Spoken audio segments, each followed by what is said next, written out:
So I'm Dr. Paula Balla.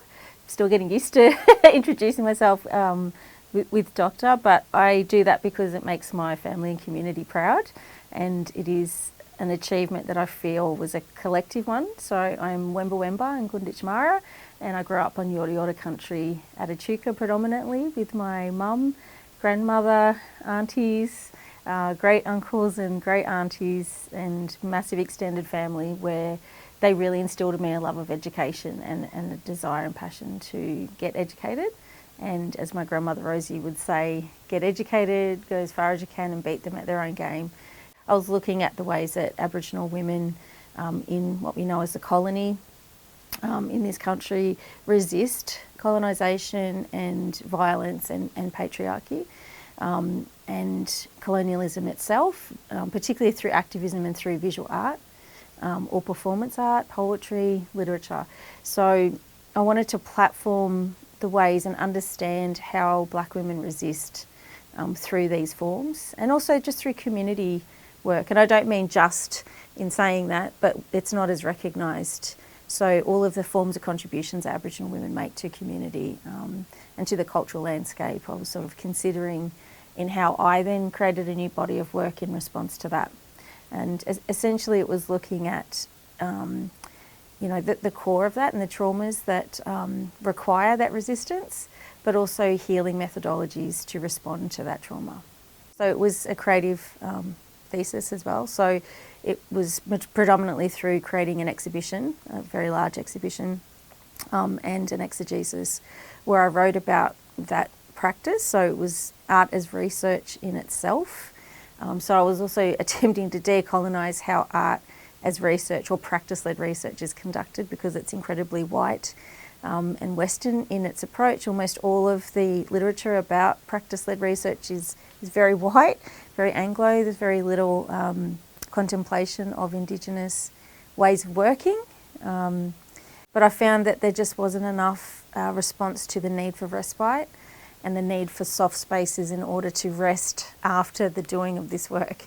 So I wanted to create temporal healing spaces or respite spaces, yarning and listening spaces that are predominantly for Aboriginal people, and particularly Aboriginal women and kids, that are comforting to our people but very challenging to non-Aboriginal people.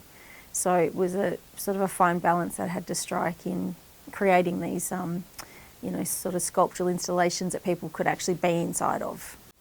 When I make my visual works as well, it's the same process. I'm trying to make them accessible and not too explicit in what they're about. So I don't want someone to have to read a label on one of my installations in order to understand it and feel it. I want them to be able to go in a way that is completely embodied and a physical experience and an emotional one, and that it's also a fully accessible space. So for me, it all just sits together. But I am very interested in decentering whiteness in art practice and art as research, because they are very dominated by whiteness in that way. So I think making sure that Aboriginal and Indigenous ways of, being, knowing and doing, as Dr. Karen Martins wrote about, are very present, So for me, it's just an ongoing challenge to keep pushing myself to see how I can come to some sort of resolution, realise that one part of it might have worked, another might not have, and to push myself again. I write from my standpoint as a Wemba Wemba and Gunditjmara woman in my work, in my academic work and my creative writing, speaking, and the visual works that I create, and also any art writing that I do, say for catalogues or for publications about Indigenous art. And it's important to me that I do that because that is my standpoint. That's my lived experience, but it's also my cultural knowing that I have been entrusted with.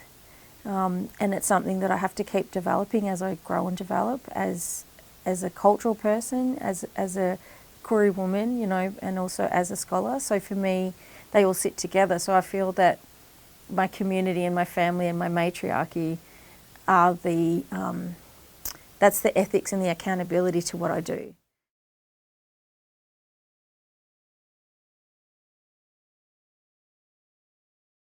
So I'm Blaine Welsh. I'm a Walewan man, and I am the son of a member of the Stolen Generation.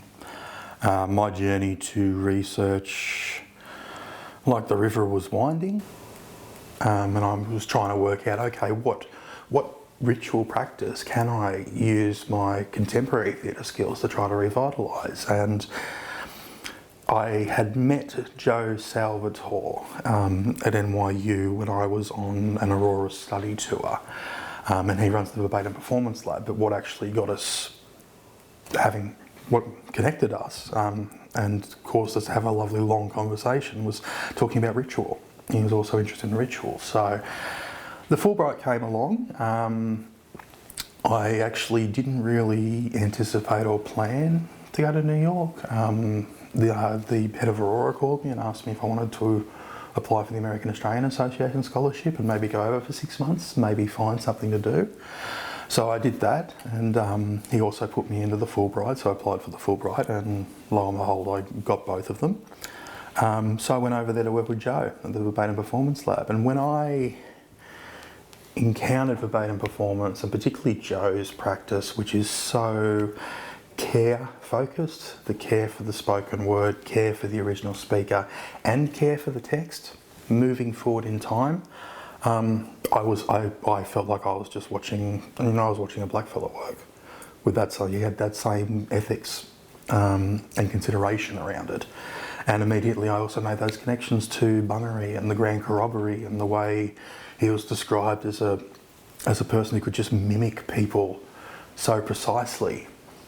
And that made me draw again these connections back to thinking about the ancestor and asking, why Bungaree? Why are you doing this? Why is this mimicry? What's the purpose that it serves?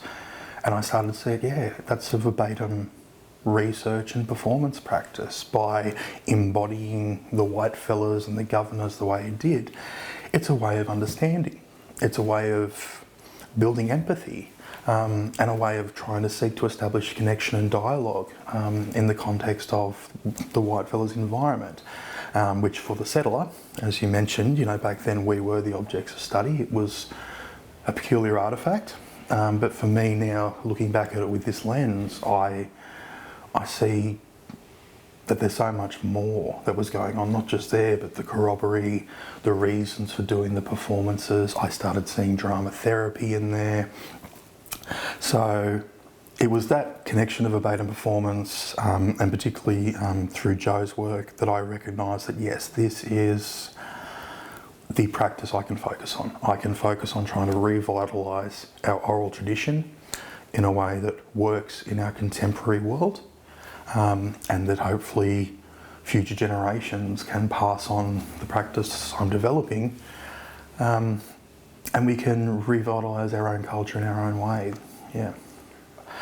So the practice that I'm using as a sort of focal sort of testbed is creating a verbatim performance work based on the history, the oral history from the survivors of the Chinchilla Boys' home. So when my father was taken, he was only a baby and went on a different path, but his two eldest brothers, Uncle Widdy and Uncle Barry, they were taken to Chinchilla Boys' home. So this is a direct family history for me. So it's very appropriate and very important for me.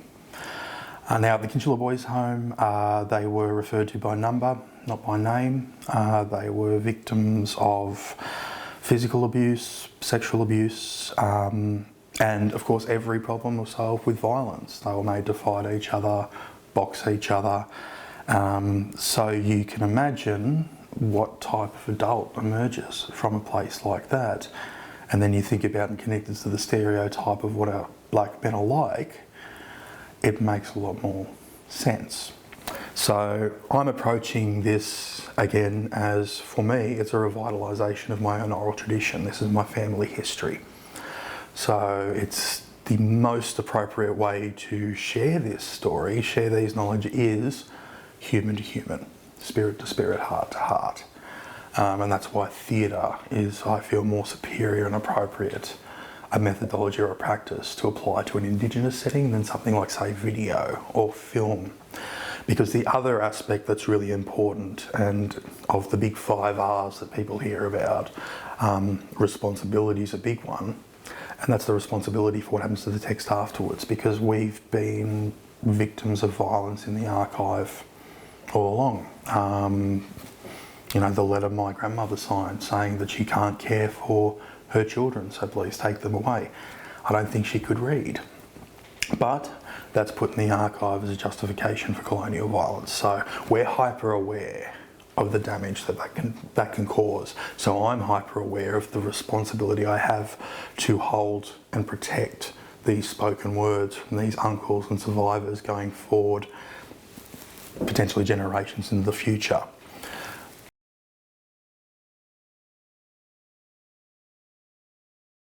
So my name's Michelle Gassara. I'm an RMIT Vice-Chancellor's Indigenous Pre-Doctoral Research Fellow, which is a bit of a mouthful, but I'm a Kadu Diminan Kadu Yagnanan woman. So that's from a little town up in the Northern Territory called Wadare, which is about 400 kilometres away from Darwin.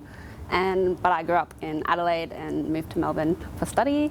And I studied a Bachelor of Criminology and Psychology back in 2016. RMIT was one of the first unis to have that double degree, and then from there I did my honours in Criminology and Justice, and now I'm at the PhD.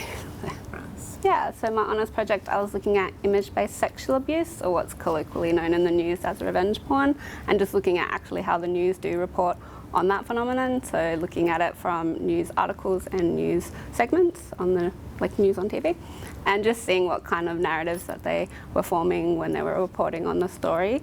Lots of things to do with like victim blaming and kind of that narrative around revenge porn rather than image-based abuse. So that term is kind of frowned upon in academia because it doesn't kind of grasp what actually happens to the victim survivors. And when I looked at it, I was also looking at help-seeking resources that they might or may not include in those stories.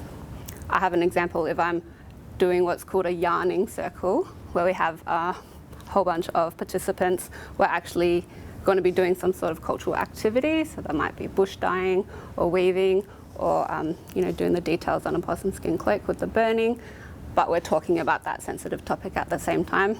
The reason that's good is that you can kind of talk about sensitive topics without actually looking at someone face to face and having that eye contact, which can sometimes be difficult in Indigenous communities.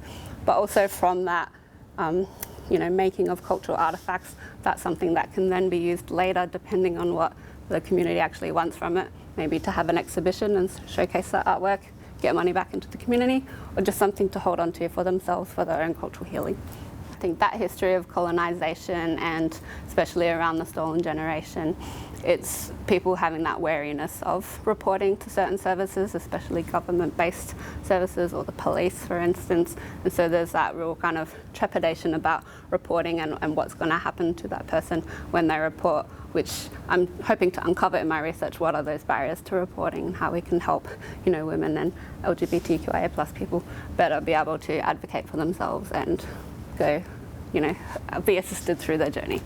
Yeah, so social and emotional well-being from an Indigenous perspective is looking at the way that an individual or within their community is connected to different things that I guess non-Indigenous people don't really think about. So that kind of connection to their community, kinship connections to the country and the land, and connections to culture and that kind of stuff that really kind of forms an individual's sense of well-being that might not necessarily be from that regular non-Indigenous psychological perspective.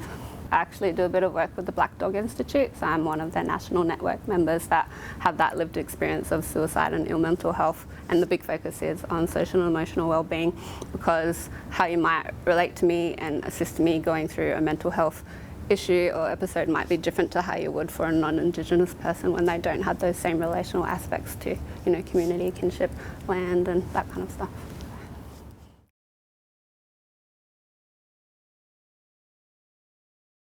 Nagambi Naigang Jodi, ni Mige Kuri New Darawal from New South Wales. So hello, my name's Jodi. I'm a Kuri from New South Wales, and I belong to the Darawal and Yuin Nation, so Yuin predominantly with Darawal kinship ties. The postdoctoral project is about, it has probably a few arms to it, but it's essentially about using our cultural practice of story sharing and being able to show how our cultural practices have led other areas like the sciences and the social sciences. So it's embedded in sea country, and it looks at following the whale migration period.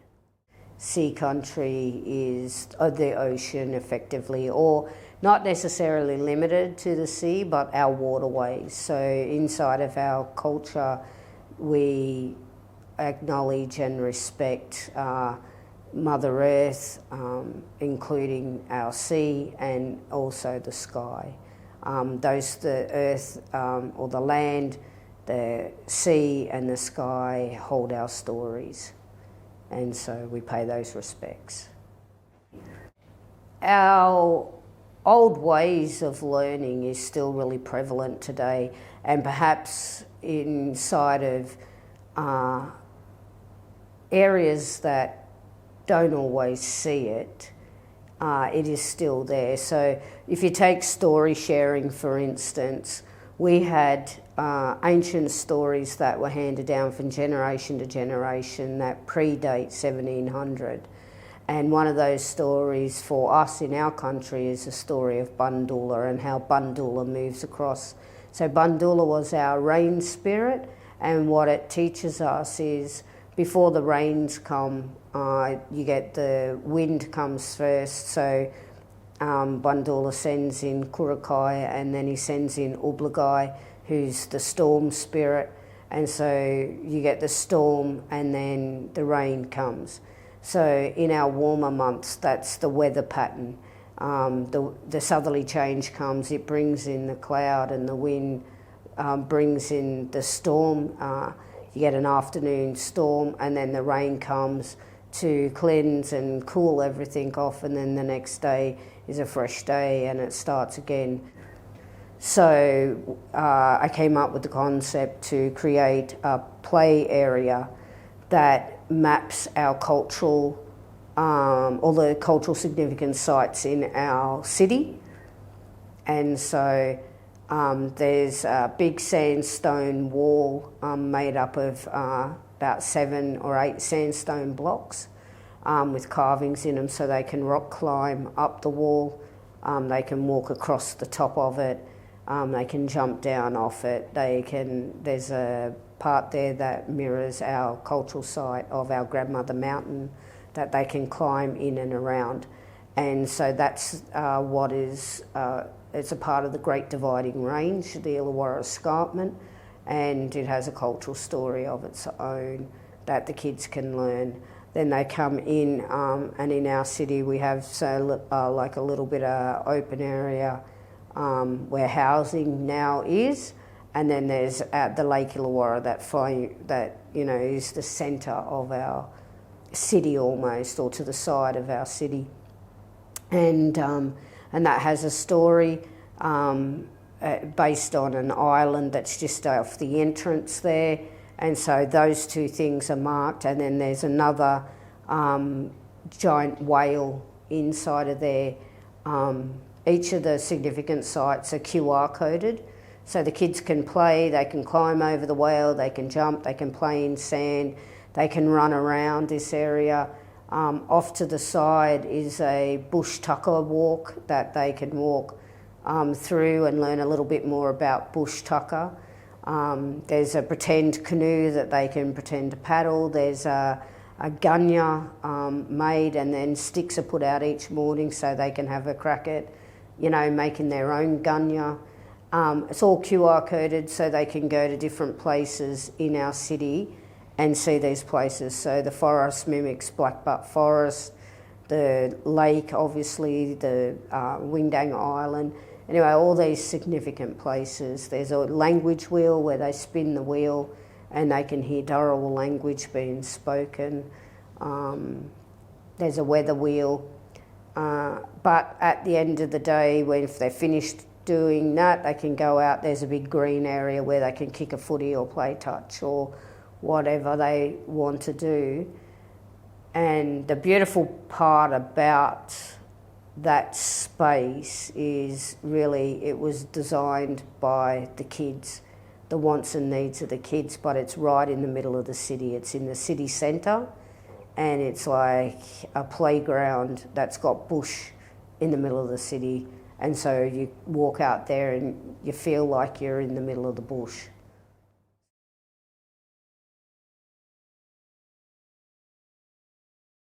So my name's Clint Hansen. I'm an Imman man, Imman country man. So if you don't know where Imman country is, that's central Queensland. I was born and raised on Durrumbul country in Rockhampton. The reason I was born on Durrumbul country in Rockhampton is due to forced removal of Imman people off of our country. After some massacres that happened, we were rounded up at Taroom Aboriginal Reserve in Taroom on country with a bunch of other mobs right up from Butchulla country in the east, where Kagari Island is, Cape York in the north and south, as well as far as Kamilaroi country.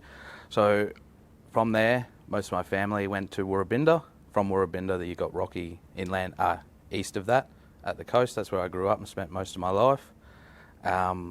The Wodongarri River, the Dawson River, is on Imman country, so I have connections to that. It confluences with the Mackenzie River and hits the Tanuba River, known as the Dawson River to the Whitefellas, which is Durrumbul country where I grew up, and that heads out into Wappabarra Sea country. So all of that country is connected by those waterways there, and I'm connected to those different waterways, both fresh water and seawater, salt water, and have ties to that land.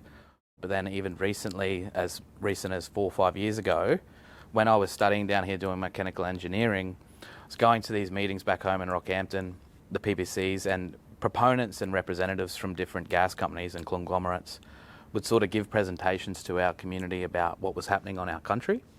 Some of that was petroleum industry, so gas wells, rather than just like central Queensland, if you don't know, is heavily densely populated by the extractive industry, both coal and petroleum, but gas, you'd say. So I was attending this meeting and this guy's talking about coal seam gas wells and gas wells in particular. And my mother raised the question. I said, what happens to them once they're decommissioned, once you've depleted all the gas from the coal seam gas wells underground? And this response was very rude, ignorant and dismissive of a sovereign matriarchal elder of Imman people in that particular time at that meeting when they were supposed to be engaging appropriately with us about what was happening on our country. And that really upset me, and it made me realise that I particularly wanted to change my discipline and not focus on mechanical engineering. I'd done that for close to 12 years after leaving school at 15 and doing my trade. Yeah, so my PhD project and position at RMIT, I'm a Vice Chancellor's Indigenous Research Fellow, or PhD candidate, which is a 4-year timeline of limited teaching duties, some professional activities and research to obtain a PhD. So my PhD project is about the coal seam gas industry, and more particular the extractive industry as a whole operating on sovereign Indigenous land in central Queensland.